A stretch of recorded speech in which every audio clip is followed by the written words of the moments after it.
बंधू भगिनींचं मी आजच्या या पत्रकार परिषदेसाठी स्वागत करतो. महाराष्ट्र प्रदेश युवक काँग्रेसच्या वतीने आणि पुणे शहर युवक काँग्रेसच्या वतीने काही अभियानांचा आपण आज शुभारंभ करतोय. त्या निमित्तानं आपल्या सगळ्यांना भेटावं आणि आपल्या सगळ्यांना म्हणणं मांडावं त्यासाठी उपस्थित आहे. प्रथमतः सर्व पत्रकार बंधू आणि भगिनींचं मी मनापासून स्वागत करतो. आजच्या पत्रकार परिषदेला पुणे शहराच्या नूतन शहराध्यक्षा, पुण्याच्या माजी महापौर, माजी आमदार दीप्तीताई चौधरी उपस्थित आहेत. त्यांचं देखील मी मनापासून स्वागत करतो. महाराष्ट्र प्रदेश काँग्रेस कमिटीचे वरिष्ठ उपाध्यक्ष, माजी आमदार आणि महाराष्ट्र प्रदेश युवक काँग्रेसचे माजी अध्यक्ष मोहनदादा जोशी देखील उपस्थित आहेत. त्यांचं देखील मी मनापासून स्वागत करतो. महाराष्ट्र प्रदेश काँग्रेस कमिटीचे दुसरे उपाध्यक्ष, पुणे शहराचे माजी नगरसेवक गोपाल तिवारीजी उपस्थित आहेत. त्यांचं देखील मी स्वागत करतो. पुणे शहर युवक काँग्रेसचे अध्यक्ष सौरभजी आंबराळे, महाराष्ट्र प्रदेश युवक काँग्रेसचे उपाध्यक्ष प्रथमेशजी आबनावे, आमचे कोषाध्यक्ष अक्षयजी जैन, प्रवीणजी बिराजदार, आमच्या महाराष्ट्राच्या सहप्रभारी श्यामजी शुक्लाजी आणि इथे उपस्थित असणारे सर्वच आमच्या अग्रवाल साहेब, सगळेच युवक काँग्रेसचे पदाधिकारी. आजच्या या अभियानाच्या निमित्ताने मी आपल्याला सांगू इच्छितो, अखिल भारतीय युवक काँग्रेस आणि महाराष्ट्र युवक काँग्रेसने अर्बन इनिशिएटिव्हच्या अंतर्गत संबंध देशामध्ये आणि विशेषतः महाराष्ट्रामधील 28 महानगरपालिकेमध्ये हे अभियानाची सुरुवात आम्ही करत आहोत. देशाचे युवक काँग्रेसचे राष्ट्रीय अध्यक्ष उदयभानु चिप यांच्या हस्ते या अभियानाची सुरुवात मीराबाईंदर या शहरातून झाली. त्यानंतर नाशिक, ठाणे इथं सुरुवात झाली आणि आज पुण्यामध्ये आपल्या सगळ्यांच्या उपस्थितीमध्ये या अभियानाची सुरुवात आपण करत आहोत.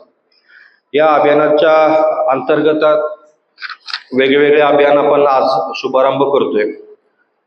स्टेट वेंडर्स न्याय अभियान आपण सुरू करतोय, सुरक्षा रक्षक न्याय अभियान सुरू करतोय, सफाई कर्मचारी न्याय अभियान सुरू करतोय, घरगुती कामगार न्याय अभियान सुरू करतोय, गिग वर्कर न्याय अभियान सुरू करतोय, ऑटो रिक्षा चालक न्याय अभियान सुरू करतोय. असे वेगवेगळ्या अभियानांच्या माध्यमातून वेगवेगळ्या घटकातील लोकांपर्यंत पोहोचण्याचा आमचा उद्दिष्ट असेल. त्यांची नोंदणी करून घेण्याचा आमचा उद्दिष्ट असेल. त्यांची समस्या, अडचणी समजून घेऊन ते कशा पद्धतीने सोडवता येतील त्या दृष्टिकोनातून सकारात्मक पाऊल युवक काँग्रेस पुणे शहरामध्ये पुढे जात आहे. आम्ही वेगवेगळ्या विषयांवरती जनतेचे प्रश्न घेऊन आम्ही जनतेचा हितासाठी आम्ही लढा लढत असतो, आंदोलन करत असतो. पण हे असे काही घटक आहेत त्यांच्यापर्यंत सहजासहजी कोणत्याही राजकीय पक्षाला पोचणं थोडंसं अवघड असतं. पण येणाऱ्या काही वर्षांमध्ये या सगळ्या घटकांपर्यंत पोचून त्या सगळ्या घटकांना एकत्रित करून त्यांच्यासाठी वेगवेगळे कायदे करण्यासाठी आमचा प्रयत्न असेल. आणि सध्या मला आपल्याला सांगायला आनंद होईल की आम्ही गिग वर्कर अभियान, न्याय अभियान सुरू केलं आणि त्याची नोंदणी पुण्यामध्ये सुरू केली. जवळपास 6,000पेक्षा जास्त गिग वर्कर्सनी आमच्याकडे आतापर्यंत गेल्या 1 महिन्याभरामध्ये आमच्याकडे नोंदणी केलेली आहे आणि दिवसेंदिवस त्याचा आकडा वाढतोच आहे. आणि त्यामध्ये आलेला अनुभव असा आहे आमचा की वेगळ्या अभियानांमध्ये अनेक अनुभव आले. पण एक उदाहरण म्हणून सांगतो की गिग वर्कर आजच्या घडीला आपल्या सगळ्या शहरी नागरी व्यवस्थेमध्ये फार महत्वाचा घटक आहे. आज आपल्याला घर बसल्या काही लागलं तर आपण ब्लिंकिट करतो. घर बसल्या आपल्याला काही खाऊ वाटलं तर आपण स्विगी, झोमॅटो करतो. आपली एखादी वस्तू विसरली तर आपण पोर्टरनी बोलवतो किंवा मागवतो. आणि तसं आपल्याला मोबाईल आवश्यक आहे. मोबाईल शिवाय आपलं दैनंदिन जीवन थोडंसं पूर्ण नाहीये. तसंच ह्या सगळ्या व्यवस्थेच्या शिवाय देखील आपलं जीवन पूर्ण नाहीये असं शहरी जीवनशैलीमध्ये आज आपल्याला आढळतंय. पण जो व्यक्ती आपल्या घरापर्यंत एखादी डिलिव्हरी घेऊन येतो, एखादी वस्तू घेऊन येतो, त्याच्याबद्दल आपण जराही विचार करत नाही. त्याला सन्मानाची वागणूक देखील देत नाही. अनेक गिग वर्कर्स असतील की त्यांना फार खालच्या लेवलची वागणूक दिली जाते.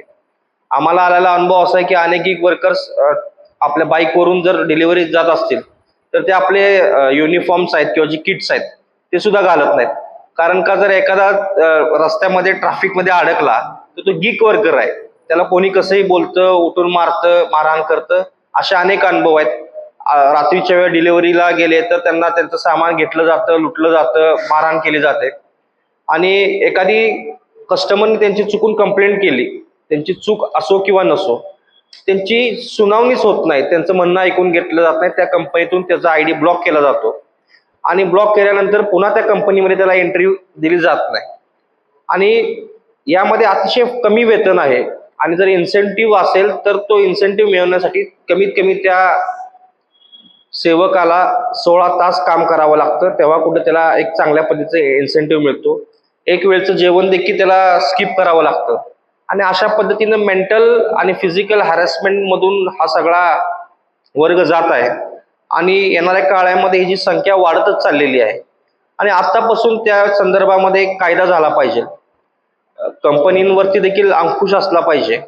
या सगळ्यांच्या सुरक्षिततेचा देखील विषय आहे. जर एखादा व्यक्ती डिलिव्हरी करायला कुठं पोचला आणि त्याचा ऍक्सिडेंट झाला तर त्याचा आयडी जर लॉग इन असेल तरच त्याला विमा मिळवला जातो आणि विम्याची ही रक्कम फक्त 2 लाखाची आहे.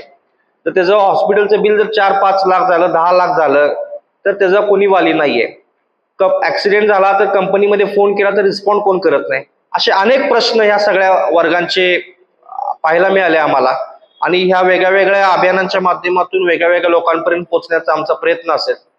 आज आम्ही सातत्याने आमचे नेते राहुलजी गांधी देशामध्ये या सगळ्या घटकांना भेटत आहेत. आपण पाहिलं असेल की गिग वर्कर सोबत राहुल गांधी त्यांच्या डार्क रूम मध्ये गेले, त्यांच्यासोबत संवाद साधला.